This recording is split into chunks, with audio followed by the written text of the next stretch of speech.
I ain't finna hold y'all up. You know what I'm saying? This video long, plus the other videos I did, so we finna go and get them motherfuckers started. We got Twisted Minds, man. Joseph, the 10-year-old killer. Story is a tragedy. His case has brought up a complicated set of questions that have yet to be answered. What happens when a child is exposed to a life of such destruction?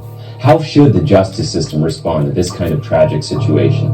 In today's video, we will explore the tragic case of Joseph Hall and the questions that arise from it.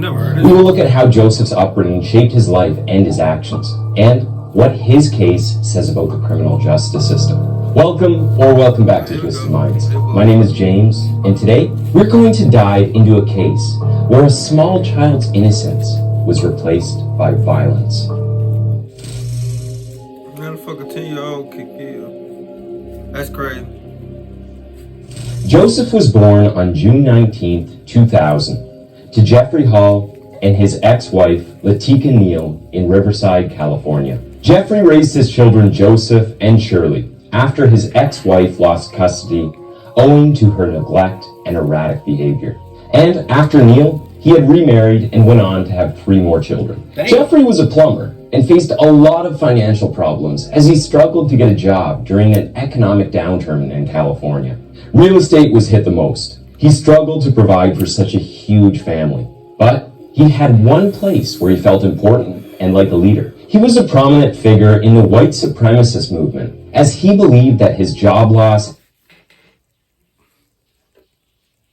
and financial problems were because of Jews and non-whites taking up the jobs. He was the regional leader of the National Social Movement, or the NSM, also known as the Nazi Party. The National Socialist Movement became the largest neo-Nazi organization in the country, with 46 chapters in 20 states. In October 2009, Jeffrey Hall led a rally near a day labor site. I never did one of these videos. The people wore World War II-era Nazi garments. Later, in an interview, Jeffrey said, "They're proud of who they are, tired of white guilt being shoved on their kids and multiculturalism. They can't see any reason for it." Jeff would often hold meetings with members at his home in the presence of his kids. Racism, that shit funny to us, for real. Like, some people take that shit serious, but as far as a person getting racist, nah, I ain't gonna say that. I'm gonna shut up. Meetings were full of all kinds of slogans against non-whites and other hate speech.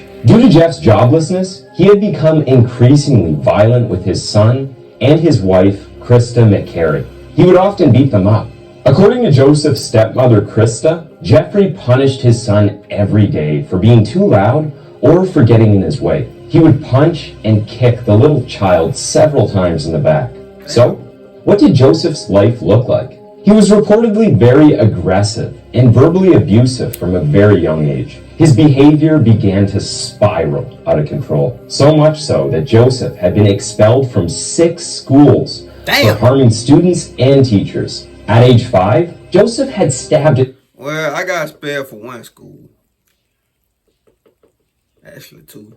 But I got expelled from 2nd grade, and I got expelled from the high school, for real. I had to go to the Turner School. That's expelled. Teacher with a pencil during her first day in kindergarten, and had also tried to strangle a teacher with a phone cord later. Joseph reportedly suffered from ADHD, and after switching so many schools, eventually he had to be homeschooled. According to his grandmother, Joseph had been like this from the very beginning. While that might be true, the home's hateful atmosphere that included Jeff's regular violence with Joseph and the NSM meetings definitely added to Joseph's aggression. In fact, Joseph was exposed to drugs and alcohol even before he was born in his mother's womb. Latika Neal reportedly consumed heroin, meth, LSD, marijuana, and alcohol when she was pregnant. And during childhood, Joseph had witnessed his father's discriminatory behavior on a regular basis. A young Joseph had no guidance, and the only example he had was a violent father who was promoting hate.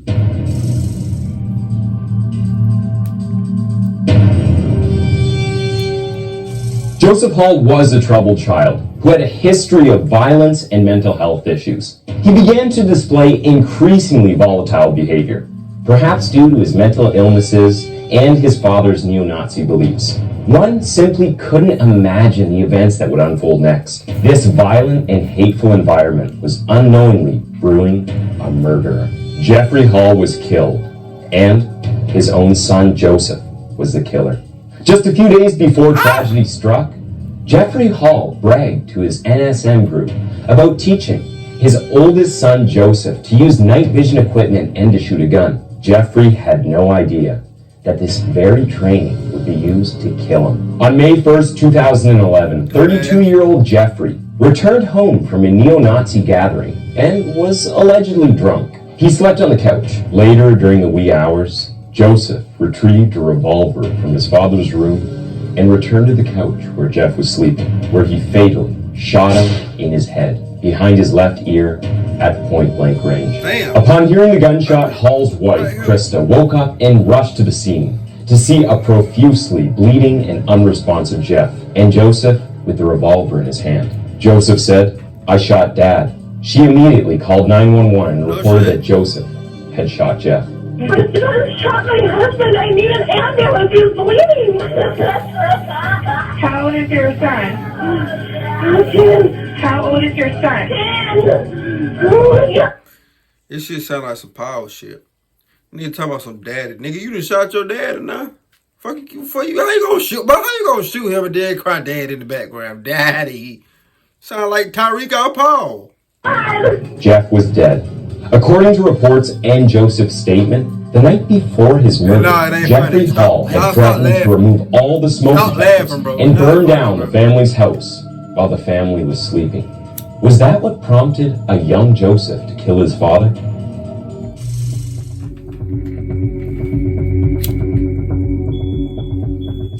The little boy knew that he had shot his father, but it's unclear whether he fully understood that he had done something wrong. While in the police car, Joseph had told the officers that he shot Jeffrey Hall because he had repeatedly beat him and other family members. Joseph was taken into custody for interrogation. During the interrogation, authorities found out that Child Protective Services had issued 23 reports of alleged abuse, neglect, and poor living conditions at Hall's residence. But according to court reports, these accusations didn't amount to anything. However, after Jeff's murder, when the police officers arrived at Hall's home, they found dirty clothes lying around and empty beer bottles all over the place. The bathroom had a pungent smell of urine, and the pillows, mattresses, and blankets were all soiled and dirty. There were no boundaries in that house. Weapons like the .357 Magnum Joseph used to murder Hall were easily accessible to the children. The revolver Joseph used to kill his father was recovered under Joseph's bed. He had hidden it there after killing Jeffrey. Reportedly, a .22 caliber rifle was also found in the garage leaning against a wall. There was also an unlocked cabinet that had some ammunition. Alright, so guess Bro, I just said somebody goes right, ain't no way. Ain't no way. I already told you, I'm not moving weight for no man. Where? Ain't no way, bro. Y'all seen that, bro. It's not just about easy access Ain't to no weapons. way, bro. As if that wasn't bad enough, at just 10 years old, Joseph actually knew how to use these weapons. Jeffrey sometimes took Joseph to the Mexican border, where heavily armed members of the neo-Nazi group often patrolled to catch illegal immigrants. According to court reports, that's where Jeff taught his son how to shoot. It's crazy to see how Jeff had no sense of what to keep from his son. Instead, it seems like he gladly taught his son the art of inflicting violence.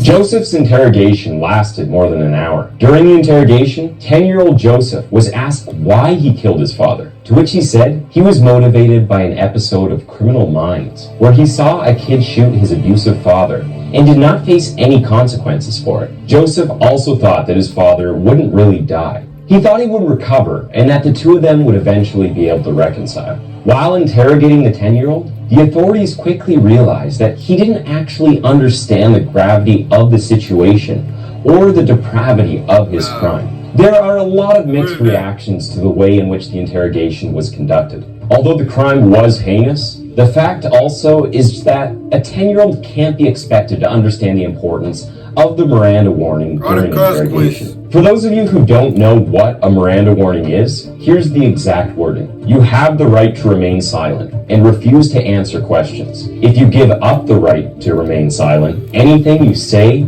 can and will be used against you in a court of law. We have all heard this before the authorities start interrogating any suspect or culprit. A 10-year-old boy will not understand this and can't really be expected to know the importance of staying silent in a situation like this. Because of this, Joseph went on answering whatever he was asked. He didn't know the consequences that would follow. Here's a part of what Joseph said. I wasn't really thinking about if he was gonna die or get unconscious, he said. I just thought maybe he might learn a lesson. I was trying to get him to know how I feel when I get hurt. Then, maybe we could go back to being friends and start all over. This shows that the boy didn't really think murder, but his mind only allowed him to understand the taking revenge part of it by hurting his father. Joseph was told enough to understand cause and effect, action and consequence. According to court records, the defense team tried to raise this major issue during the trial. When Joseph was asked what "you have the right to remain silent" meant, he thought that it meant that he had the right to stay calm. When he was asked what anything you say will be used against you in a court of law meant, he didn't respond. When he was asked what you have the right to talk to a lawyer and have a lawyer with you meant, he couldn't explain it properly. Court records also note that a Riverside police detective who was in charge of this investigation did not read Miranda warnings to Joseph until about 2 minutes into the interrogation. After each sentence, the officer asked Joseph if he understood what it meant. However, Joseph, who was all of 10, couldn't understand anything properly, and the officer had to explain to him what the sentences meant each time. Another loophole in the interrogation was the role of Joseph's stepmother who was with him. When the detectives left the room for a break, after about 45 minutes of interrogating Joseph, the boy's stepmother was recorded telling Joseph that he didn't have to talk to the officer if he didn't want to. She also added, "But it's good that you told the truth." The stepmother's husband was murdered by his own son, Joseph. Why was she present during the interrogation? She had a conflict of interest, which could affect how she guided Joseph. And it so happened that, ironically or not, Krista McCary, the stepmother, did become a prosecution witness against Joseph during the trial. The boy finally told the police how he picked up the revolver from his dad's room and shot him in the middle of the night. He was then arrested and taken to juvenile hall, while Jeffrey Hall's other 4 children were taken into protective custody. Joseph's stepmother, Krista, was also arrested later and charged with criminal storage of firearms and child neglect. Joan Patterson, Jeff's mother and Joseph's grandmother, was given temporary custody of the other 4 children. In an interview on 60 Minutes, she said that she wasn't surprised about Joseph killing his father. She had anticipated it because of how violent Joseph was and how Jeffrey was abusive toward him. But she didn't expect it to happen so soon. She thought it would happen when Joseph grew older. According to her, Jeff becoming a neo-Nazi had hastened it. Trial as citizen. Joseph's trial began in 2013 after he had already spent about 18 months in juvenile hall. It was a difficult task for Chief District Attorney Mike Socho, as Joseph was a young child and didn't only have age to his advantage in the case, but also had people's sympathy. And Jeffrey Hall, being a neo-Nazi, might have put the little boy slightly into the hero category for some people. Socho was moved too, as he hadn't ever tried a child before, especially not for murder. But because a murder is a murder, and a case is a case that has to be looked at as objectively as possible, Socho had to put across his points. According to Socho, Jeff's Nazism had nothing to do with the case. Socho said that Joseph would have shot his father even if he'd been a member of the Peace and Freedom Party. This implied that Joseph killed his father for his own reasons, not for some greater good or anything. Joseph, no matter how young, is in fact a murderer. The defense too had a very solid response. The defense, Matthew Hardy, cited Joseph's motives as being protective in nature. Joseph did what he did to save his family from Jeff's violence. He also insisted that Nazism can't be completely dismissed to this case, and it was relevant when it came to assessing Jeff's only son. According to him, Joseph's childhood environment and conditioning matter in this case. He emphasized that kids learn from their parents, and when Jeff was talking about hate speech and Nazism at home, he became a role model for Joseph. Joseph showed no emotion. Socho played the 911 call made by Krista at 4:02 a.m. on that Sunday morning in 2011, where she said, "My stepson shot my husband. He's bleeding." Hearing this call distressed Joseph a little bit in the courtroom. While both sides had strong arguments. Hey, Adam. Let's team up in Rise of Kingdoms. Hey, Alice, I promised Kathy. To make. The case was very, very difficult. Had it been an adult in place of Joseph, it would have been much easier, as an adult has an understanding of what's right and wrong, and no other major factors can defend a cold-blooded murder like this. But Joseph, being just 10 years old, gave the defense equal weight. Had an adult committed this crime, they would get 40 years to life in prison. But in the case of Joseph, what kind of a sentence can one expect? According to California law, Joseph can only be held until he turns 23. Eventually, after all sorts of arguments in court, and to much disappointment for a lot of people, Judge Leonard issued the sentence. Although Joseph was 13 at the time of the trial and 10 at the time of committing the crime itself had a lot of weight, and so Joseph was convicted of second-degree murder in the killing of his father, Jeffrey Hall. He was sentenced to 40 years to life. Damn! But since he wasn't an adult, the sentence would actually be 10 years in a California juvenile facility. Joseph would be released when he was 23 years old. Here's what the judge had to say before handing out the sentence. "I know some will be sad about my decision, and there may be some tears. That was the end of the case, but it wasn't the end of a fight for better rights and protection for children in such cases." 5 years after Jeffrey Hall's death, California legislators introduced a bill that would provide children with some layer of protection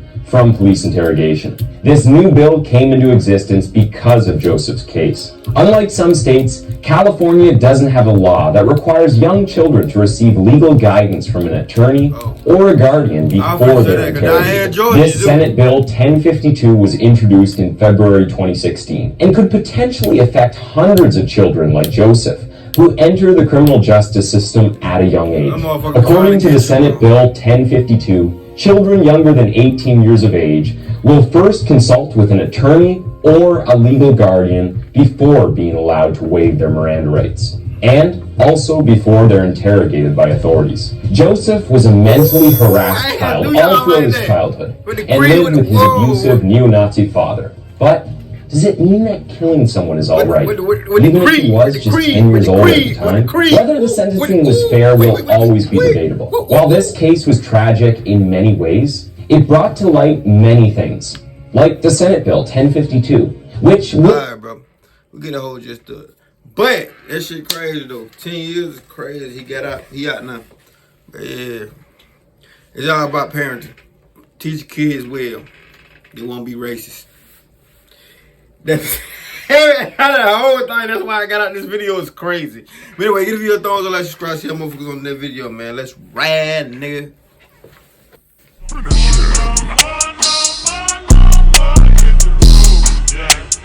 Don't you come back, no.